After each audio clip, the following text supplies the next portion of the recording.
Whenever dharma declines and adharma emerges, I manifest myself to protect the virtuous, to destroy the wicked, and to re-establish dharma. One who sees the supersoul in every living being and acquires the knowledge of the oneness of all existence worships me in the right way. You have the right to perform your prescribed duties, but you are not entitled to the fruits of your actions. Never consider yourself the cause of the results of your activities, and never be attached to not doing your duty. A person can rise through the efforts of his own mind. He can also degrade himself in the same manner.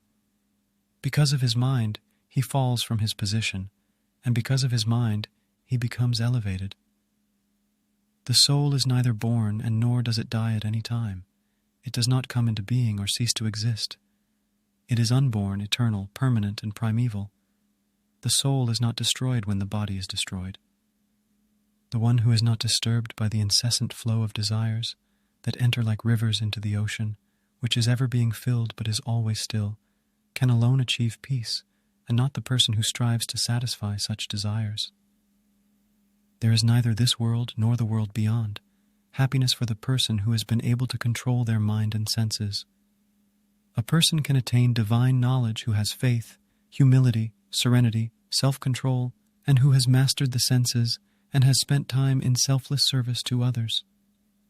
One who is not envious but is a kind friend to all living entities, who does not think himself a proprietor, who is free from false ego and equal in both happiness and distress. Such a devotee of mine is very dear to me.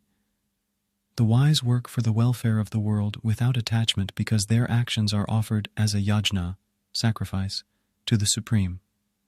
The self-controlled soul, who moves amongst sense objects, free from either attachment or repulsion, he wins eternal peace. Abandon all varieties of religion and just surrender unto me. I shall deliver you from all sinful reactions. Do not fear. Perform your duty equipoised, O Arjuna, abandoning all attachment to success or failure. Such equanimity is called yoga. Reshape yourself through the power of your will. Never let yourself be degraded by self-will.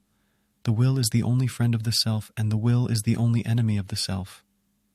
The one who has no expectations, who is pure, impartial, selfless, free from hatred, and contented in all situations, such a devotee is dead